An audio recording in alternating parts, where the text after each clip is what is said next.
Le jeu de l'agroécologie AgroChallenge a été conçu en 2015, l'idée originale, par un designer qui s'appelle Quentin Volo. C'était lors d'une rencontre franco-brésilienne avec des jeunes de lycée agricole français et brésilien, dans le cadre d'un atelier créatif. De cette idée est né un projet un peu plus ambitieux, qui était de créer un véritable outil pédagogique pour expliquer le concept d'agroécologie. On a réuni des chercheurs de l'INRA de Toulouse, une association de joueurs, mais aussi le réseau RAID de l'enseignement agricole, réseau pédagogique que j'ai le plaisir d'animer, et également l'auteur du jeu, Quentin Volo, et Educagri Édition pour la partie production et distribution. Comme tout jeu pédagogique étant impliqué en interaction les uns avec les autres, on s'amuse, on retient mieux et c'est vrai que par rapport à un cours théorique sur ce concept-là, ça marche bien aussi d'avoir un moment dans les séquences une approche ludique. Et c'est le fruit de la recherche aussi en pédagogie. On s'est rendu compte que pour comprendre ce concept systémique, proposant différentes approches, c'est bien d'aller au-delà d'un apport de connaissances, il faut le vivre. Et certains modes de jeu permettent de vraiment comprendre que l'agroécologie, c'est plusieurs leviers, plus de 10, plus de 15 parfois, qui permettent de répondre à un problème agricole, agronomique. Et aussi que les approches, toutes sont intéressantes. Ce n'est pas que de l'agronomie, c'est aussi de l'économie, c'est aussi une approche sociale, territoriale, alimentaire. Donc en jouant à ce jeu, vous avez plus de connaissances sur le sujet, notamment des notions de vocabulaire agronomique un peu complexe, mais aussi vous avez compris la logique générale du concept et de la transition agroécologique.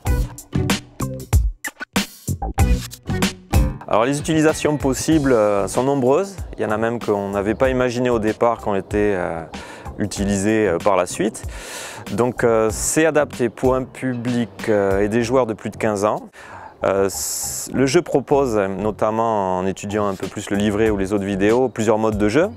Donc il y a des modes de jeu coopératifs, des modes de jeu où on est davantage en compétition, donc ça rajoute un côté ludique. Et les différents cadres dans lesquels le jeu peut être utilisé, c'est bien sûr le cadre scolaire et universitaire. Par exemple, dans le livret, vous découvrirez une proposition qu'on fait, qu'on a testée, une séquence de 3 heures avec 1 heure où on joue, 1 heure où on analyse les éléments ressortis du jeu, et puis 1 heure où on fait le lien avec la réalité. On fait un débrief du jeu, l'agroécologie, aujourd'hui, où on en est, est-ce que c'est possible, dans quel cas. Ensuite, on peut y jouer dans un cadre associatif pour les acteurs qui œuvrent dans l'éducation au développement durable ou à l'environnement. Dans le cadre professionnel aussi, on a eu des retours d'expérience intéressantes après une visite d'exploitation agricole par exemple. Et aussi, le jeu est disponible dans certaines langues étrangères et on vous recommande aussi de l'utiliser si vous travaillez sur ce thème agricole notamment, dans le cadre d'échanges internationaux.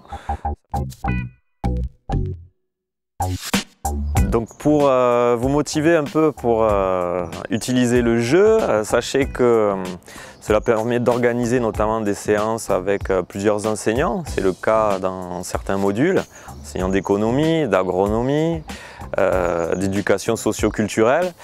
Et ce jeu voilà, permet de passer un bon moment aussi pour les jeunes, les élèves, mais aussi les enseignants. Le jeu est facile à mettre en place. Les modules qui permettent d'analyser le jeu ensuite avec les cartes ou avec des outils de débat, de prise de position aussi assez faciles à comprendre et à analyser. On n'a eu que des retours positifs, donc on vous encourage vivement à le mettre en pratique.